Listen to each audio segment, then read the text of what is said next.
Drage gledalke, dragi gledalci, študentke in študentje, lepo pozdravljeni v še eni študentski oddaji v svetu odraslih. Izpitno obdobje je že skoraj za nami. Upam, da ste bili uspešni pri svojih študijskih obveznosti in da vas sedaj čaka svet brez skrbi.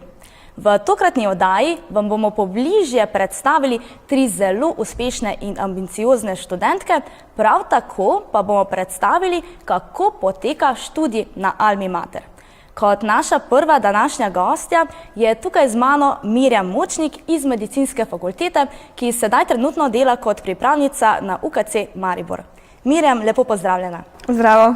Najprej, če te vprašam, zakaj si se odločila ravno za študij medicine? Za študij medicine sem se odločila zato, ker sem že od majhnega si želela postati zdravnica. Zame v bistvu ni bilo dileme pri vpisu. Ocene sem imela dovolj dobre, želja pa je skozi odraščanje ostajala in se krepila, tako da sem se pač vpisala brez kakršnih koli obžalovanj.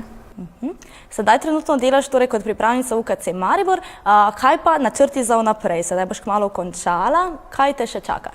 Najprej me še čaka strokovni izpit, potem pa se na pomladanskem razpisu prijavljam na specializacijo, želim si pa pediatrijo in upam, da jo bom lahko tudi začela upravljati. Kar veliko raziskovalnih nalog je za tabo, veliko raziskovalnih projektov. Predstavljali si tudi v tujini, kaj ne? Katerega izmed vseh raziskovalnih projektov in nalog bi izpostavila, oziroma ti pomeni največ in kje vse si te naloge tudi predstavljala? Največ mi pomeni raziskovalna naloga, ki je bila nagrajena tudi za Perlahovim priznanjem. To je bilo merjenje žilne kompliance pri prekomerno prehranjenih in hipertenzivnih otrocih. Ta naloga je bila predstavljena večkrat v tujini, na večjih kongresih, v Bruslju na Evropskem kongresu pediatrov nefrologov, potem je bila predstavljena v Budimpešti na kongresu mladih raziskovalcev, v novembru je bila predstavljena na nefrološkem kongresu v Portorožu. Rezultati te raziskovalne naloge pa so bili tudi objavljeni v obliki članka v mednarodno priznani reviji, tako da to je projekt, na katerega sem res najbolj ponosna z vsemi nagradami in objavami ter predstavitvami v tujini. Koliko časa, trude in volje pa ti vzame takšno delo?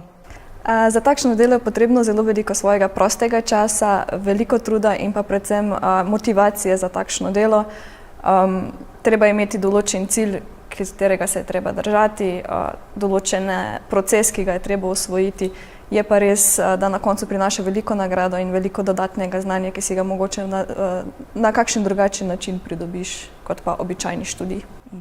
Kot si že omenila, si dobila za eno raziskovalno nalogo tudi rektorjevo oziroma Perlahovo priznanje. Pa ti ta priznanja veliko pomenijo oziroma so ti nekakšna potrditev, da greš po pravi poti? Ja, seveda so potrditev, da bi prav s ciljem za to nagrado delala, to nisem. Jaz sem delala bolj za svoj lastni užitek, ker v tem uživam.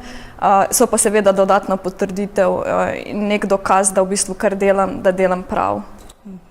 Prejšnji vikend so potekali na fakultetah informativni dnevi. Kaj bi ti kot študentka medicine, oziroma sedaj že diplomirana, kmalu skončala s to izobrazbo, kaj bi jim ti svetovala, na kaj mora biti pozorni kot bodoči bruci na fakulteti za medicino? Predvsem, da se za to odločijo tisti, ki si res želijo medicine, zato ker medicina postane en velik del tvojega življenja, ne glede na to, s čim se v prostem času ukvarjaš. Hkrati pa bi jih opozorila tudi na to, da ne pozabijo na stvari poleg medicine, ki so jih veselile, in da ne pozabijo tudi si vzeti čas za osebe, ki so jim v življenju blizu. Kaj pa je bilo tebi najtežje v prvem letniku faksa, če se spominjaš malo nazaj? Najtežje mi je verjetno bila ta količina snovi, s katero sem se prvič spopadala, ki je bila res ogromna, in tudi ves ta čas, ki ga porabiš za vsa predavanja in pa same vaje. Moram pa povedati, da imamo na medicinski fakulteti zelo dober podporni sistem, tutorski sistem, kjer starejši študentje pomagajo mlajšim, prvim, drugim in pa tretjim letnikom pri uvodu v samo in tako klinično delo, kot tudi v predkliniki, pri samih izpitih, in mislim, da je to zelo dober podporni sistem, ker smo imeli že v samem začetku na voljo študente, katere smo lahko vprašali in ki so nam pomagali z zelo praktičnimi nasveti. Če bi pa sedaj malo pogledala za nazaj, kateri spomin ti je ostal v vseh teh študijskih letih najbolj v spominu oziroma se ti je najbolj vtisnil? Teh spominov je vsekakor več. Mislim, da so se mi najbolj vtisnili v spomin klinični trenutki, ko sem začela z vajami v sami kliniki, ker to je tudi, kar me najbolj pritegnilo v samem poklicu. Predvsem tako, kako smo se lovili v začetku, ko nismo znali, ko smo se lovili v komunikaciji s pacienti, v pregledu, kako smo bili nerodni in kako zdaj v bistvu je to vse skupaj postaje nekako lažje, v tem smislu mogoče. In pa seveda prijetni trenutki z vsemi sošolci in sošolkami, ki jih je bilo neskončno. Super. Če bi lahko še enkrat ponovila to pot, bi izbrala isto pot? Ja, mislim, da, zato ker sem si pač vedno to želela in zame tako ali tako ni bilo druge izbire. Super. Kaj pa tvoj prosti čas? S čim se ukvarjaš v prostem času? Prosti čas najraje posvetim svojemu fantu, svoji družini, prijateljem. Poleti rada grem v gore, rada se vozim z motorjem, za svojo dušo pa zelo rada preberem kakšno dobro knjigo. Super. Mirjam, hvala za tvoj čas in obisk v studiu in vse lepo ter tudi uspešno tudi vnaprej oziroma na tvoji nadaljnji poti. Hvala vam za vaše povabilo in vse vaše lepe želje.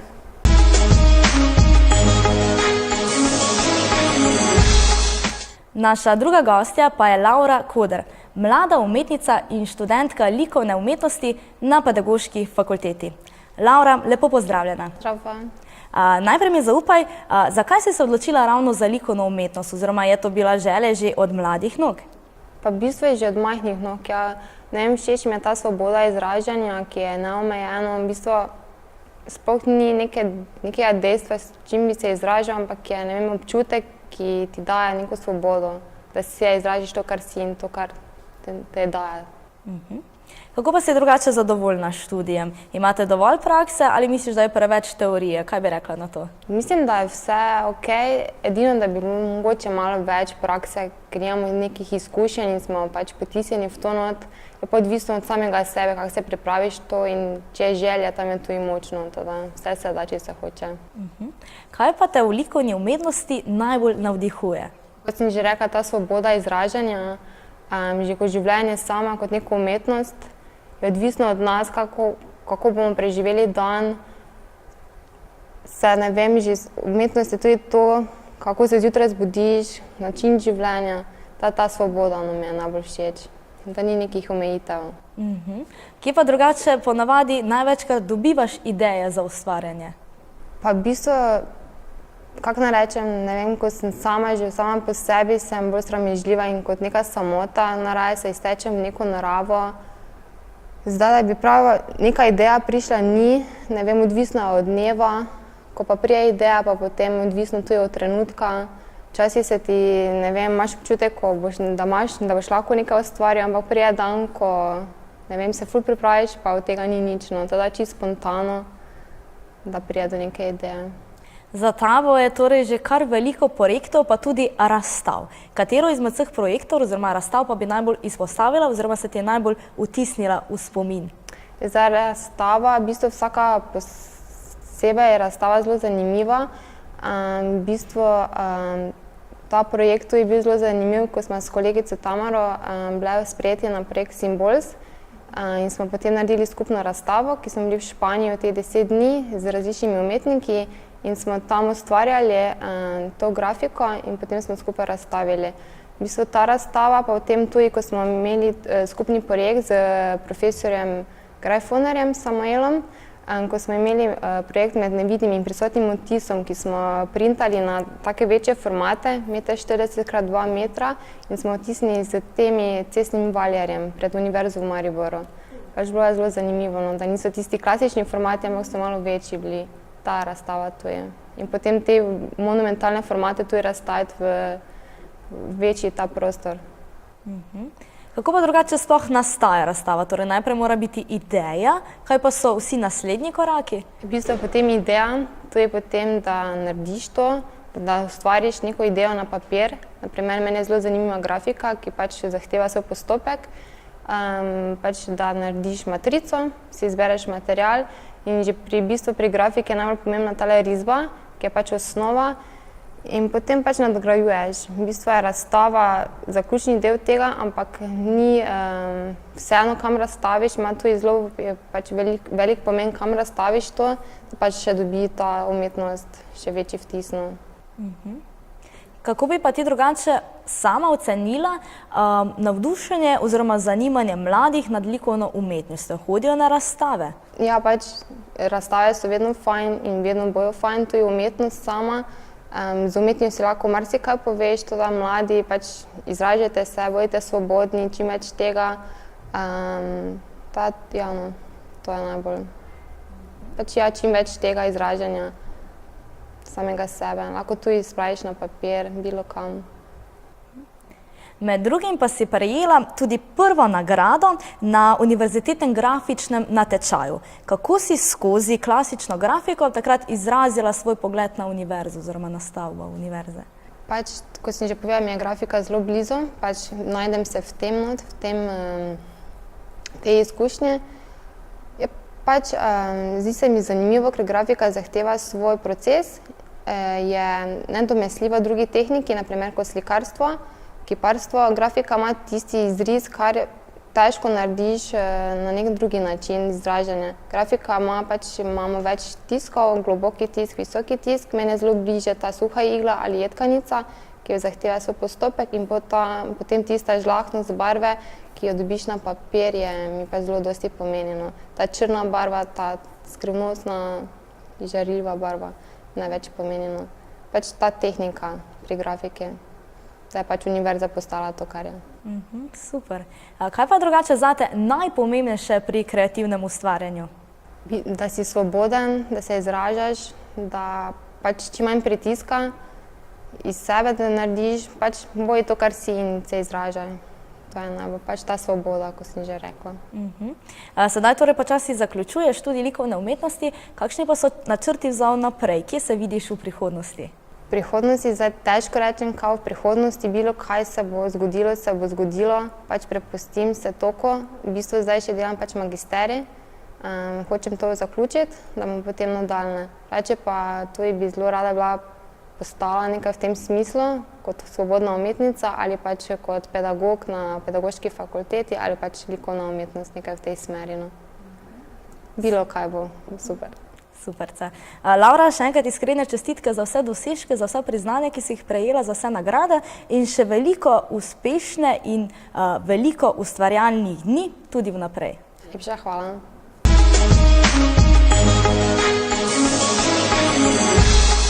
Naša naslednja gostja pa je Barbara Toplak-Perovič, ki nam bo podrobneje predstavila, kako poteka študij na Almi Mater in katere študijske programe ponujajo. Lepo pozdravljeni. Lepo pozdravljeni. Najprej, če se osredotočimo na same študijske programe, ki so na vaši fakulteti. Kaj vse ponujate študentom? Na naši fakulteti ponujamo veliko študijskih programov, na dodiplomski, podiplomski in doktorski stopnji.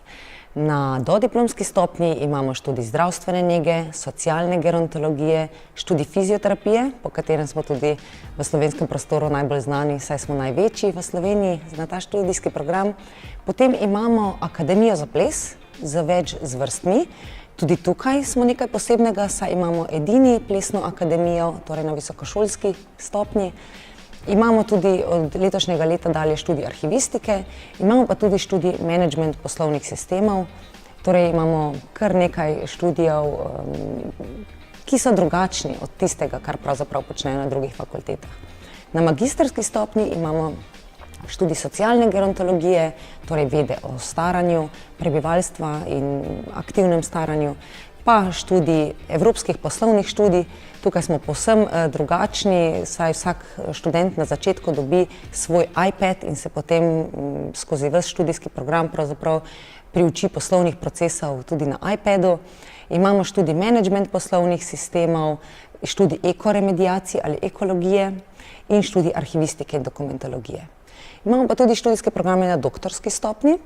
To so študij socialne gerontologije, ponovno na doktorski stopnji za tiste, ki želijo biti vodje večjih socialnih zavodov. Potem imamo študij projektnega menedžmenta, študij komunikoloških ved, potem imamo tudi študij humanistike, ta je še posebej zaželjen tudi v tujini. Letos, na primer, imamo vpisanih kar 30 doktorskih študentov na ta študij. Prejšnji teden so potekali informativni dnevi. Za katere študijske programe se je zanimalo največ bodočih študentov? Ja, imeli smo informativne dneve kar na 4 naših lokacijah v Sloveniji, torej v Murski Soboti, Mariboru, Ljubljani in pa v Kopru, kjer nameravamo začeti izvajati študijske programe drugo leto. Torej imeli smo na vsaki lokaciji 3 informativne dneve, tako da skupaj kar 12 informativnih dnevov. Zanimanje pa je bilo različno. V Murski Soboti, naprimer zdravstvena nega, se ta študij izvajamo tam. V Mariboru je bilo največje zanimanje za študij fizioterapije, pa menedžment poslovnih sistemov in druge, pravzaprav tiste, ki jih izvajamo v Mariboru. V Ljubljani zanimanje za Akademijo za ples, to smo izjemno veseli in ponosni, saj smo letos postavili odlično sodelovanje z najboljšimi umetniki iz Sankt Petersburga, Akademije v Budimpešti in tako. In očitno se je trud splačal, vsaj tudi tukaj, kot kaže, vpis raste. In tako da pravzaprav odvisno od lokacije, kjer študij izvajamo.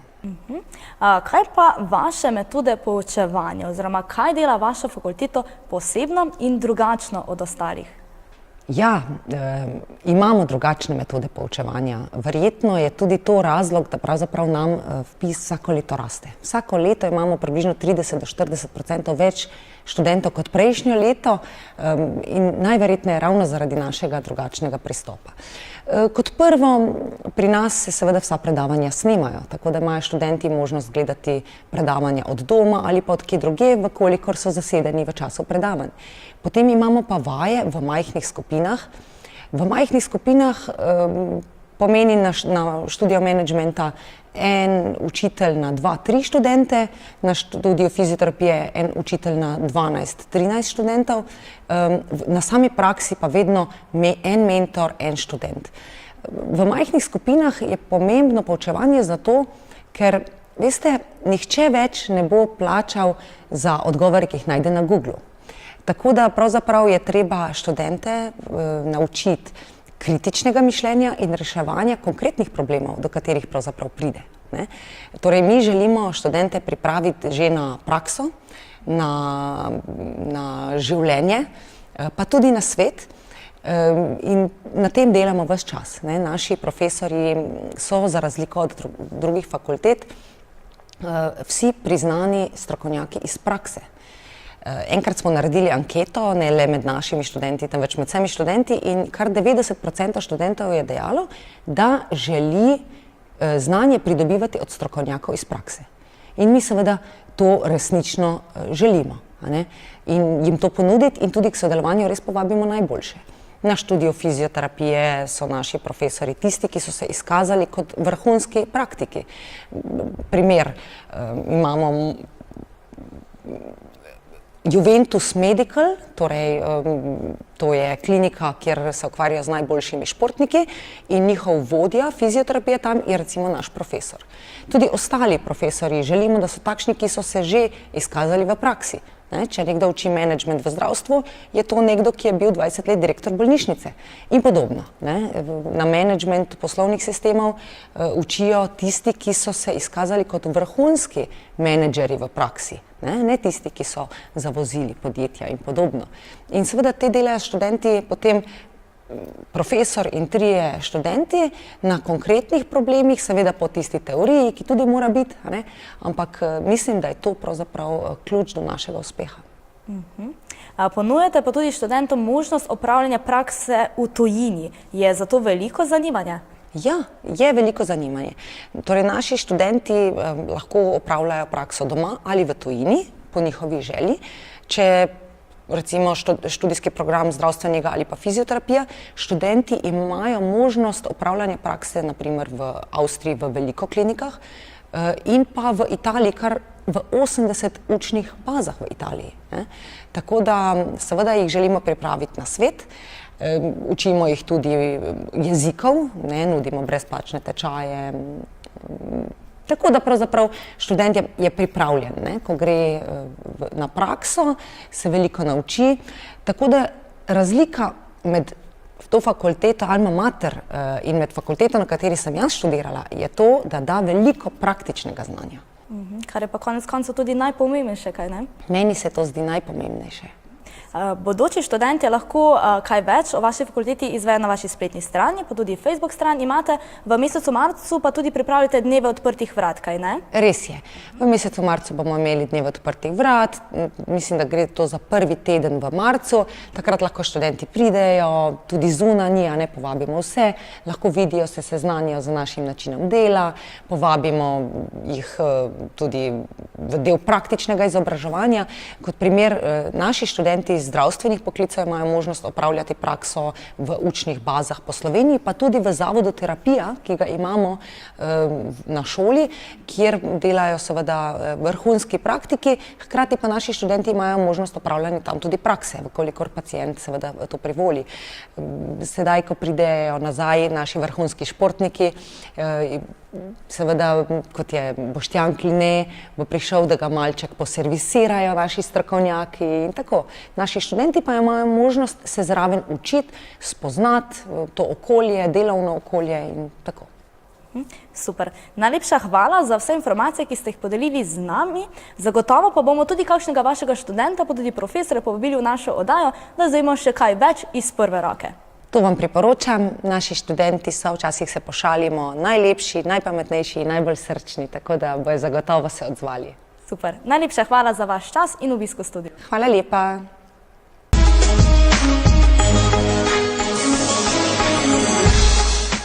In še naša zadnja današnja gostja. To je Vesna Kašnik, študentka ekonomsko-poslovne fakultete, atletinja in tudi lanska finalistka za Miss športa. Lepo pozdravljena, Vesna. Dobar dan. Najprej mi zaupaj, že od 7. leta se ukvarjaš z atletiko, ne? Kaj te v bistvu najbolj pritegnilo, da si se resneje začela ukvarjati s tem športom? Že v osnovni šoli na začetku, v 1. in 2. razredu, sem pokazala izjemen talent. To je opazila moja učiteljica športne vzgoje in tako povedala mojim staršem. Potem smo se doma malo pogovarjali in so mi predlagali, naj izberem en šport. Jaz sem se takoj odločila brez premisleka za atletiko, kajti to me že takoj, ko sem lahko začela teči, veselila in sem se vpisala v atletski klub Velenje in že od takrat neprenehoma treniram atletiko in me to zelo veseli in sem ponosna na to. Za sabo imaš torej že kar veliko uspehov in sicer bila si že 2-krat športnica Velenja, kaj ne? Potem si osvojila tudi 4. mesto na svetovnih igrah mladih, prav tako si nastopila za reprezentanco Slovenije, bila si tudi večkratna državna prvakinja. Kateri športni uspeh do sedaj ti je najpomembnejši oziroma si se zares zelo potrudila zanj, pa si bila tudi na koncu ponosna na svoj rezultat? Mislim, da se uspehi začnejo že s tistimi manjšimi. To je bil moj 5-kratni naslov športnice šole, v osnovni šoli. Potem pa seveda Bahrajn, to je res svetovno tekmovanje, tekmuješ z atletinjami, ki so najboljše na svetu in to mi je ostalo najbolj v spominu. Res priprave so bile izredne, veliko sem trenirala, čeprav sem bila komaj 7., 8. razred takrat. In se še v bistvu čisto zavedala nisem, ampak mene je to tako veselilo in s tem veseljem sem jaz dosegla ta uspeh. Poleg tega sem bila še v Atenah na svetovnih igrah, kjer sem bila 12. in pa na Škotski, kjer sem bila tudi 12. Predvsem pa tudi vsak naslov državne prvakinje posebej, ko si najboljši stič na najvišji stopnički, ne vem, to je res nekaj izjemnega. Kako drugače potekajo tvoji treningi? Je potrebno veliko odrekanja pri tem športu? Je. Ker to moraš paziti tudi na hrano, treniraš 2-krat na dan tudi, ko so velika tekmovanja, res to skozi te spremljajo, trenerji, starši, ampak če imaš veselje, to ni problem. Drugače pa si sedaj tudi študentka na ekonomsko-poslovni fakulteti. V katerem letniku si sedaj trenutno? 2. letnik in sicer smer poslovne finance in bančništvo. Kako pa uspeš usklajevati študij s športom? Že v osnovni šoli sem imela zelo natrpan urnik, ker sem zraven še hodila verouku, plesne in navajena sem tega in všeč mi je, da imam manj časa kot pa preveč. In sicer sva s trenerjem tudi uskladila glede na moj pouk v srednji šoli, tako da je vse šlo gladko. Zakaj pa si se odločila ravno za to smer? Je bilo to želje že od nekdaj ali čisto spontano? V bistvu ni bila moja želja že od nekdaj, hotela sem biti trenerka atletike. Ampak sem to ugotovila, da lahko greš tudi po drugi poti, da postaneš, pomembnejši so rezultati. Zanimale so me tudi finance in bančništvo, zato sem se potem usmerila in začela hoditi na poslovno ekonomijo v Mariboru. Lani pa si drugače sodelovala tudi na izboru za Miss športa in si bila med finalistkami. Zakaj si se prijavila na ta izziv oziroma na to tekmovanje? Kaj te je pritegnilo? Rada imam izzive, nova spoznanja, nove izkušnje. In so mi prijateljice predlagale, rekle so, da sem komunikativna, da sem športnica, da to ne bo problem zame. In potem sem še doma razmislila in sem rekla, zakaj pa ne, nova izkušnja in mi ni žal. Kako pa so potekale priprave na samo tekmovanje? Je bilo naporno? Naporna je bila predvsem vožnja. Mogla sem se enkrat do dvakrat na teden voziti iz Maribora do Ljubljane, kjer smo imele vaje. Plesale smo ples, ki smo ga imele na zaključni prireditvi, skupinski. Poleg tega smo morali imeti vsaka svojo točko, 45 sekund dolgo. Potem smo snemali tudi v Akroniju, v oblekah smo se slikale. Tam so nam naredili tudi pokal, prvim trem. Potem smo imeli še v Maxi klubu v Ljubljani. Pa seveda na audiciji, kjer smo se 2 dni skozi bile v studiu, vadile, tega smo tudi navezale stike, se spoznale in ja, to mi bo ostalo v lepem spominu. Super. Kaj bi drugače kot že izkušena atletinja in športnica svetovala vsem tistim mlajšim atletjem, ki si želijo v bistvu utreti isto pot kot ti? Naj sledijo svojim sanjam, če jih to veseli. Rezultati pridejo sami od sebe.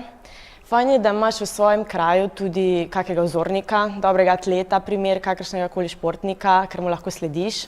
Predvsem pa moraš to delati z veseljem in poslušati trenerje, moraš bogat, biti discipliniran in to te pripelje potem do rezultatov. Kdo pa je drugače tvoj vzornik? Moja vzornica je bila Jolanda Čeplak, kot Slovenka. Drugače pa Tina Maze, sicer ni atletinja, ampak ima take dosežke. Seveda pa, ko sem jaz bila še mlajša, je bila Jolanda Čeplak v samem vrhu, tako da Jolanda Čeplak najbolj. Pa še zaupaj nam, torej atletika kot šport. Kako bi ga primerjali z drugimi športi? Oziroma, kje ti vidiš prednosti treniranja atletike pred drugimi športi? Ja, atletika je vseeno kraljica športa. To je drugače kot nek boks, kot nek skupinski trening, ne, pač ne vem, to te mora veseliti, zato ker to je veliko kilometraže, veliko teka, to je ni žoge, ni nobenega drugega instrumenta zraven, ne, da pač to se že na začetku, vsi sam vidiš, ne, poleg tega pač, ne vem, to moraš imeti rad res, ker drugače ne gre, na silo nič ne gre. Super. Hvala, Vesna, za vse tvoje besede, za tvoj čas in obisk v studiu in želim ti še veliko športnih uspehov, pa tudi študijskih uspehov pri tvoji nadaljnji poti. Najlepša hvala. Drage gledalke, dragi gledalci, to pa tudi vsem, kar smo pripravili za tokratno oddajo. Upam, da ste tudi tokrat uživali v naši družbi in da ste izvedeli kaj novega. Se gledamo zopet naslednji ponedeljek ob 5:30 na BKTV.